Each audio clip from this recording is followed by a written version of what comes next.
Good morning, everyone. It's a beautiful Friday morning coming from Baton Rouge, Louisiana, and I'm here with my friend. My guest today is Bishop Ronald Hardy Sr. He has been my friend for several years now. We have worked together on magazine articles. He and his wife, Robbin, his late wife, Robbin, were very special guest on our TV show, Life on Purpose TV. We've just had a lot of history together, being in ministry. So, welcome, Bishop. I'm so glad to have you here. I am so elated and honored to have this opportunity to partner with you once again. Of course, you know me and my wife. You are dear to our heart, and God has blessed us and brought us together to accomplish some things in the past. And I'm so excited that you afforded me this opportunity to share my story and to talk about my new release book. Well, I'm so excited that you've been able to accomplish in such a short amount of time. I know, because writing a book took me 20 years. So for me, you had some emotion to pour into this book, though, because you're a pastor, you're a bishop, you've been in ministry almost 40 years, and you've always got an encouraging word for other people that are going through crisis. Right. You know, you're the one at the bedside praying with people. You're the one bringing the truth and the comfort to others. But this time, you're on the receiving end of the crisis, and you lost your wife, precious wife, Robbin. Y'all are ministry partners, beautiful family, and then COVID-19 came. And so tell us, what happened, and then we'll get into what the book can walk people through here in a bit. Well, you said the key thing, and this is why I'm taking this opportunity to be transparent, because I wanted people to understand what it means to properly grieve. Even being a bishop, being a pastor, I've had to be on the other end to encourage folks. But I wanted people to look into my life as I had to face one of the greatest challenges. I say the greatest challenge of my life with the transition of my wife. And you know what type of relationship we had. Yes. We hosted marriage retreats, actually wrote a book on marriage. We partnered together in ministry for so many years. She was my best friend. But my wife came down with COVID on the front end, where people didn't really know what to do and even how to handle COVID. She first started feeling symptoms March 17th of 2020. It was on a Tuesday. And of course, at that time, the mayor and the leaders were saying you had to speak with your primary doctor. If your primary doctor didn't approve you to get tested, you couldn't get tested. You had to wait 5 days. So, of course, my wife had to sit in the house. She had to quarantine from us. She had to be upstairs while we were downstairs, which was already challenging because my wife was a people's person. Yeah. So, but those 5 days, things just persist to get worse. And over the weekend, the doctor told us if it didn't get better by the weekend, he was going to have her tested Monday, which was the 23rd. So it didn't get any better. So we got up that Monday morning, and he wanted her tested for the flu and for COVID. So we drove up to the St. Francisville location. And of course, they wouldn't let you go in at the time. So, of course, it was a drive-through situation. So they test her for the flu. We had to drive over to the side and just sit still and wait, which was challenging in itself. Yeah. And so we were just sitting there talking, and then they beckoned for her again. And they said she didn't have the flu, so they had to test her for COVID. Well, of course, in my wife's mind, I could see on her countenance, she would have wanted it to be the flu at the time. And I just saw on her face she just kind of stared. You know, you're dealing with something that people don't even know how to handle. Doctors don't know how to handle it. You're dealing with something in your body that you haven't dealt with before, and now it's not the flu. So they sent us home because at that time they wasn't getting results quickly. So we really just waited. Oof. So from the 23rd through the 26th, she was still upstairs. All I could do is talk to her on the phone. On the 26th, which was that Thursday, trying to move along a little quickly to kind of cover it. But on the 26th, we decided we wanted to see her. So me and my 2 children that presently living here with me at the house, we opened my door to my bedroom, and she was sitting in a chair, and we were able to see her from a distance. And that was comforting to her. But we could tell that she was struggling because my wife laughed a lot. She wasn't laughing. She wasn't eating like she's supposed to. But she asked my daughter to sing this song. My daughter used to lead this song called Oceans. And she began to sing that song, and you could feel the presence of the Lord and comforting. And you could see tears welling up in my wife's eye. She just wanted to hear that. And so we were encouraged by that. But later that night, she beckoned for me to let me know she was having more breathing problems. So by then, did you know it was COVID? We still hadn't received the results yet. Wow. So we still didn't know. So she wanted me to call the doctor. So I called him, and he said, bring her in the morning, and we're going to do a chest x-ray. And so he prescribed some medicine for her. So this is where it really hits, because I thought that I was going to get up the next morning, which was Friday the 27th, take my wife for a chest x-ray, and bring her back home. Little did I know that that was going to be the last day that I see my wife. So we got her medicine first, because we said, let's pick up the medicine. So once you get the chest x-ray, then you can come on back home. So we went up to the West Feliciana Hospital. I was sitting in the emergency room. The emergency doctor came out and said, we're going to have to rush her down to the Lady of the Lake Hospital. So I was sitting still in my chair. I didn't want to call anybody. I didn't want to alarm anybody, but I'm glad that my daughter called, because when she called, she was checking. And so I ended up telling her what the doctor said. So her and my baby son jumped in the car, drove up there. They contacted my 2 oldest sons.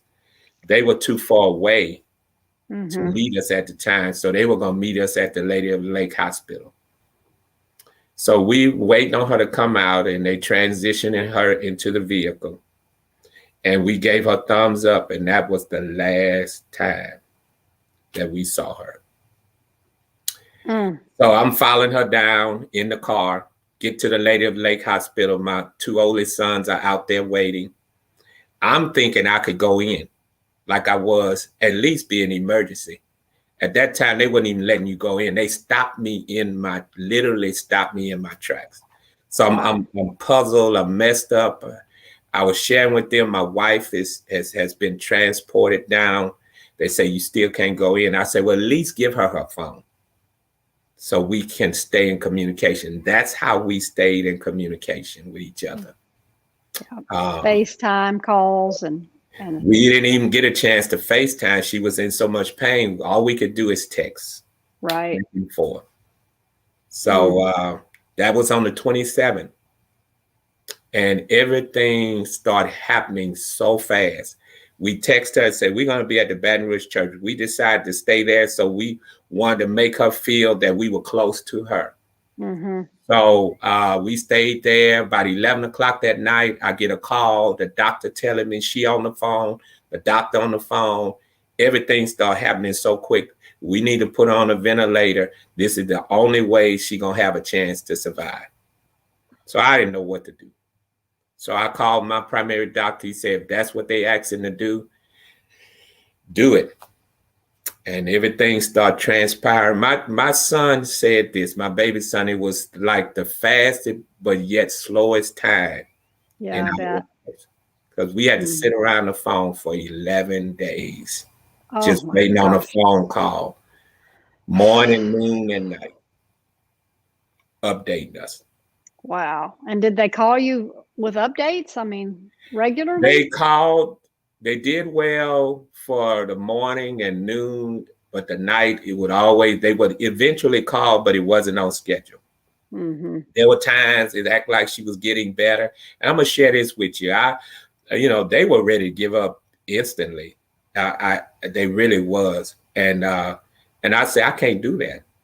You don't understand my position. I say, you know what I want to do? Every doctor that got on the phone to give me a report, I say, can I pray for you? I prayed over them that God would protect them and share with them the appreciation I have for them looking out for my wife. And it changed their mind for that moment.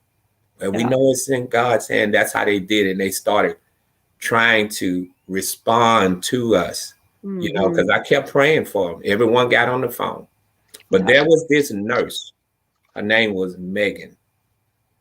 And she was with my wife 8 of the 11 days. And Megan kept us in a good spirit because she really was trying to encourage us.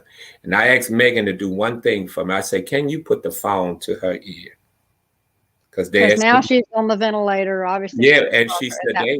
They sedated her. So I just spoke words that I could speak to her from my heart. And that was it. So April 6th, I'm going to share this little portion so we can move on. We would go out on the grounds and we would literally pray every day, not just for my wife, but for every time we saw a vehicle coming in, we was praying. Some was leaving out of the hospital, but my wife was still there. So on April 6th, we went out that morning and we was praying and singing, and we decided an overwhelming peace came over us. We felt better that day than we had felt in other days. So we left from there, and I had to go to the St. Francisville church. And the moment I drove up on the grounds, me and my daughter, that's when the call came that she had transitioned.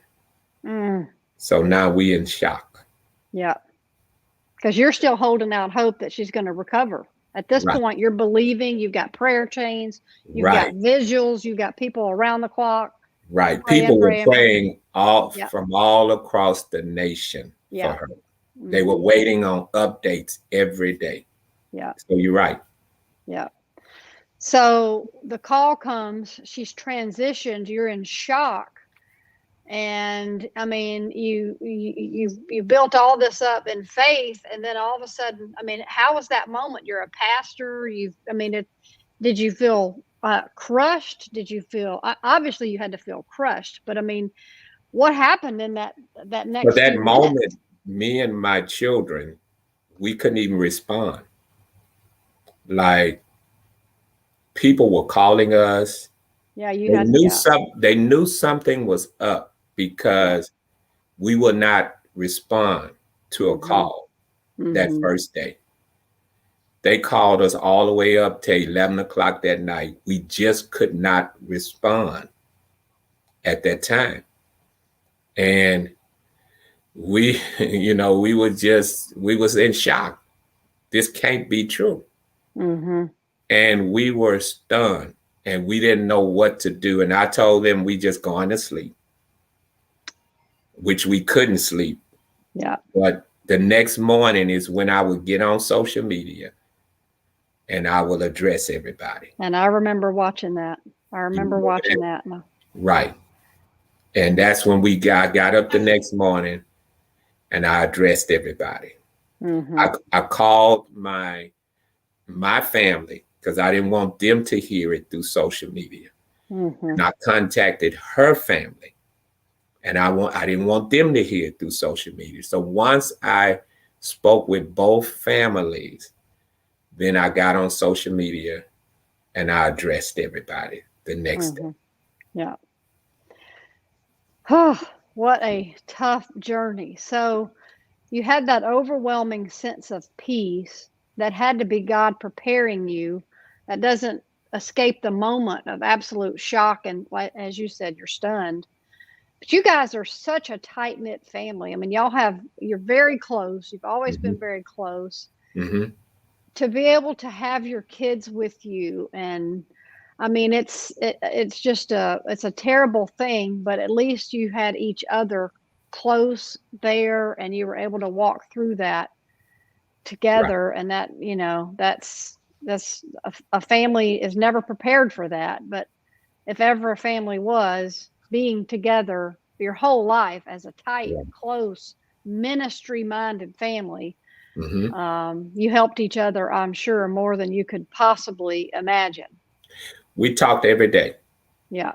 and we was transparent Mm-hmm. about all of our feelings. Yeah. Uh, So you where didn't I was, hide behind this is God's will, and we you didn't didn't hide hide behind where, behind. yeah, We were stunned. yeah, Uh, we couldn't make sense of what just happened, um, and we were transparent about it with each yeah, other. We yeah, needed each other. We talked every day on a conference call, pouring out our heart to each other about what just happened. And that helped us through this yeah, process. But we recognized that we had to become transparent to others, yeah, because I share this in my book, and I know we're gonna get to that point. There's two sides to when a person transition that you have to deal with. You deal with the spiritual side if you're a child of God, mm-hmm. but you deal with the human side. And the human side is the side that struggles with Right. what just happened. I Mm-hmm. liken it to this in my book. You remember when Jesus was in the Garden of Gethsemane and he was preparing at that point? Mm-hmm. He knew the reason why he came, and he was approaching that point. And he asked God the Father if this could be removed from him. He Mm-hmm. said, "Nevertheless, not my will, but thy will be done." Mm-hmm. But the Bible say he was in great sorrow at that time. And that's what grief is, a form of great sorrow. He was very sorrowful. So the human side of him was struggling. Even though he was all God, he took upon the flesh of man. So he was struggling in that humanity side. But in that Yeah. spiritual side, he already knew. The Bible says, for the joy that was set before him, he endured the cross, despised the shame. So he knew the redemptive work was about to take place. But the human side was dealing with this thing. Yeah. And the human side of me was struggling with it. Mm-hmm. I understand, my children, all of us understood clearly that what happens when a person transitions in Christ. Mm-hmm. Paul called it far better.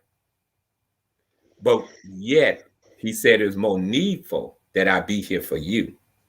So that human side was struggling with that part. We Mm-hmm. wasn't ready for her to leave us Right. at this time. And that was very painful to us. So being able to grieve openly, honestly, cry, express the emotions with it was part of your journey towards accepting the fact that God took her. And Right. even though you were praying that he wouldn't, he did. And yes, you have those scriptures that comfort. But like you said, in the physical, it's totally different. So, what was God doing? What was he showing you in your heart as you're wrestling with both those emotions? Because I mean, we know she's gone to heaven. Right. That's a foregone conclusion. But where was your relationship with God in this as you're having to deal with the fact that this is not what I wanted. The first couple of days, I didn't know how to pray. Mm-hmm. I just sat quietly in his presence. Yeah. And what he ended up doing, he started ministering to me. And he started ministering to me. He started comforting me. And he brought me to a whole new level of trust in him. And he started teaching me how to trust him through this process. And he started giving me things that was helping me get through it. And I recognized that so many other people were experiencing it at the same time I was. So I started ministering to others what he was ministering to me. And that's what I started writing. That's what I put in the book, the things he ministered to me. Mm-hmm. And he began to teach me how to trust him through this process. And like you said, what do you do when God says no? Yeah. Yeah. I mean, you're a pastor. God's not right. supposed to say no to you, but yes. I mean, and we had to begin to accept that. Yeah. And he began to teach me how to trust him. He began to teach me how to develop faith for this journey. Mm-hmm. And there's two things I learned through my own experience, which helps me to comfort others. Number one, there are different levels of grief. Mm-hmm. It was very painful. I grieved with the loss of my father. I grieved with the loss of my mother. But what I recognized through this grief, I was in uncharted waters. And the difference is the Bible said a man shall leave father and mother and shall cleave unto his wife. Mm-hmm. So even though my parents were alive and when they transitioned, I grieved, but I still had my own world that I was living in from day to day outside of them. But when someone leaves your world, your partner, your best friend for all these years, then you feel it every day because they are that much a part of your everyday life. Well, and you were one. We were one. And I never felt that type of pain in all of my life. Yeah. And I didn't know how to process it immediately until God began to deal with me. Well, I think it's very important to point out that you pulled away for a couple of days to sit in his presence, because most of the time people, especially in their grief, reach out to others for comfort. Right. And people can only give comfort from unless they've spent that time preparing. Right. But you pulled away for 2 days. And I think that's so important as a part of your story, because you waited until you were filled with what you needed before you began to engage with others. Right. And that's so important. And my children recognized that because they was like, it helped them because I started ministering on social media, because at that time we couldn't gather for service. So we had to do it through streaming live. And I started ministering out of what God was giving me to help others. But it was helping my children too. And I knew it was like a Job. You remember Job had an unexpected process. He lost everything in one day. It was unexpected. And what did Job do? Job turned down, he bowed and he worshiped him. He knew as long as he had him, he was going to have enough to start all over again. And I knew I needed him more now than I needed him in the past. And he began to really comfort me and strengthen me and minister to me. And out of it, I recognized that I needed to help others by how he helped me. And that's when I began to focus on the book. Yeah. So you were able to take, what he was teaching you and put it on paper, which, journaling is whether it becomes a book or not, is very therapeutic. But, the emotional state in our country right now, whether people have lost, a loved one to COVID, which a lot of people have, or another kind of grief, any kind of grief, people don't understand how to process that real emotion, especially as a Christian. Well, you should just faith through it. You should just push through it. You saying something. Yeah. Go ahead. You really saying something. Go ahead. And so people as Christians, we need to be teaching people that it's proper to understand there's a grief process. I mean, if Jesus wept, we can weep. If Jesus said, take this cup from me, but we don't teach people how to properly process. God gave us all these emotions to process those. So you got a lot of people out there with unanswered emotional confusion. I mean, that's the only way I know how to put it. And we're not teaching people. And your book is going to be an answer to that. But people don't know how to deal with those unchristian-like emotions, so they don't. Right. And then it seeps out. All throughout Scripture, the Bible talks about how they mourned, and that's a form of grief. Yeah. They mourned the death of Moses for X amount of days. I talk about that in the book, because you have to give yourself permission to grieve. Yeah. That's why I say you hitting on something when you say that, because you have to give yourself. We live in a grief avoidance society. We sure do. And people feel like, here's what I use as an example. Say you just came away, you just came back from a trip, because you told me you was going to be out of town a few days. So say while you was on the highway, you end up with a flat tire. Okay, you have two choices. You either going to sit in the car, do nothing, let time pass by.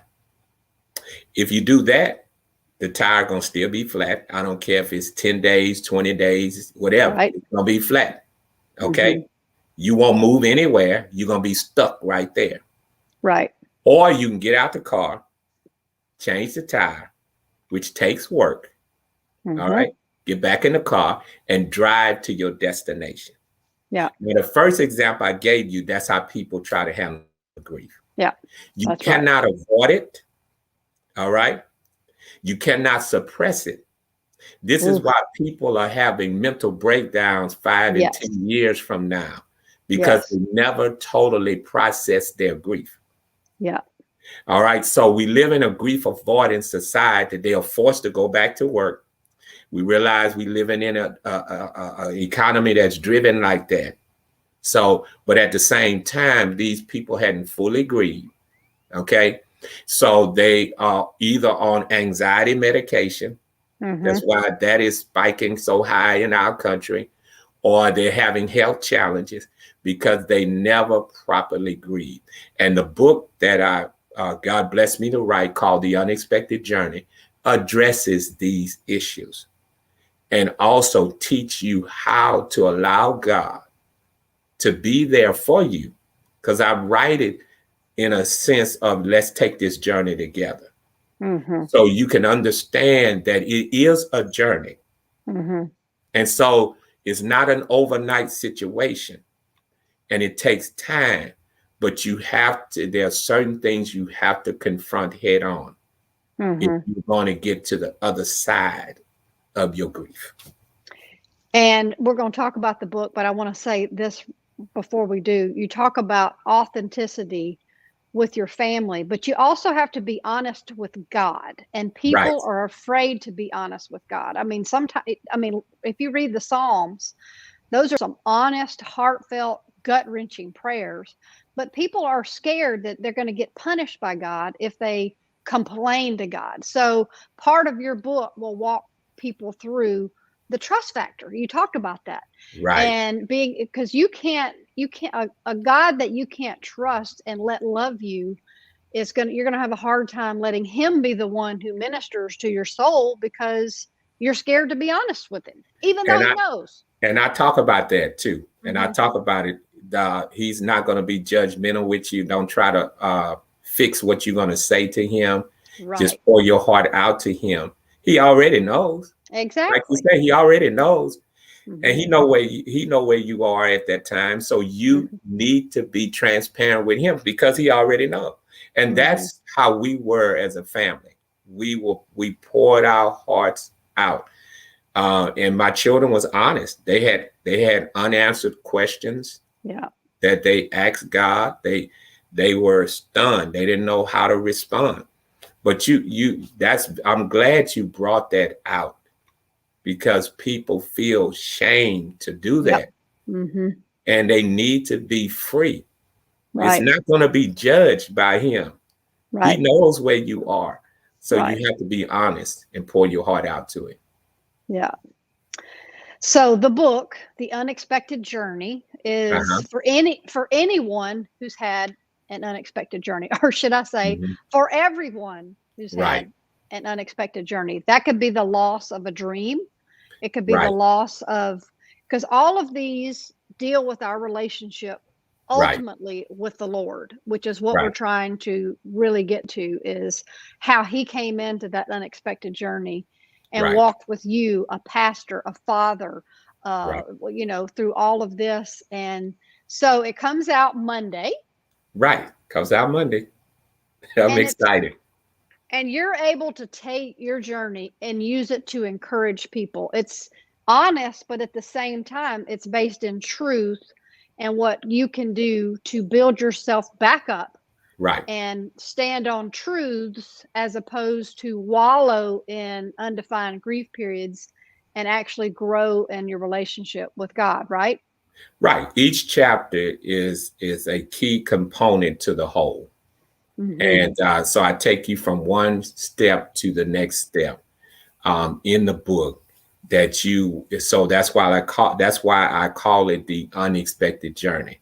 We are going on a journey together that you will get to the end and the other side of your grief, as God has blessed me to do. Yeah. And so you hitting it right on the head, that people need to understand that they have to open themselves up, and they have to allow God to be involved in the process. And that's what I talk about in the book, but it will minister healing to many. And like you said, it could be someone unexpectedly end up divorced. I mean, that's a huge grief process that people go through. So it's so many different facets of life that we deal with that can bring on extreme grief. Yeah. And the book will be helpful to them in carrying them through this process. I wrote the book for two reasons. Number one, as a tribute to my wife. And of course, you'll find that in the book. But second of all, to help people get to the other side of their grief by learning how to navigate through it, and not trying to avoid it or get around it. This is a now or later situation. You can't get around it. Yeah. And that's what people try to do. And that's why our society is the way it is right now.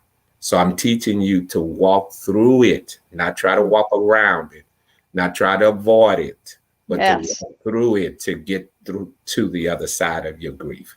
Yeah. And as they say, the only way through it sometimes is through it. Right. You're right. So, Amen. And this is a point I'd like to make, and then we're going to finish up. So for anyone who also may be just struggling and you don't know why, you may be frustrated, you may have anger, you may have, a sense of, where's my sense of purpose? It may be that in this process, it could be a grief that is buried deep. It could be something, and this book will walk you through that, because if you're not peaceful and you're not walking out with the Lord, then there's something to be dealt with to walk through it. And your process is something they could use regardless of what they're facing, because it's based in God's truth and the relationship with him. If they get their hands on that book, they will find the light will shine on that particular area of whatever they're dealing with, and give them insight on how to confront it head on, and get to the other side of it. I'm so excited about it because, of course, you had a chance to view some of the chapters in the book, Yes. And I appreciate your support in standing with the project. I know it's going to impact many lives. That's why I'm excited about, and I know for a fact this is something that my wife would want me to do. Oh, of course. Yes, You because can see her smiling from heaven, her sweet little pretty face smiling. yes, because she was about people, and she had so much compassion, firsthand She did. for people. And so for me to be able to take what happened and utilize it to help other people, I know she just rejoicing over the fact that I could do this at this time. And it took me through a process. Like you said, I started writing a book August of last year. And there were very emotional moments in me writing the book because I was trying to be transparent about this journey and share with people the steps that I went through to get to this point. And through this, I want to share this also right quickly. After I set out to write the book, I began to get this unction and it began to stir my heart that this is part of my assignment now. Yes. And through this, I began to take online courses and actually became a licensed certified grief coach also. And I'm actually working with clients through Zoom right now, taking them through sessions. And everyone I've had a chance to do so have been totally blessed by it. I do individual sessions, I do group sessions, and I'm able to even go into corporate America and teach them how to set up their own group sessions in their place of business. So I'm excited about that because I'm moving further and further into this assignment.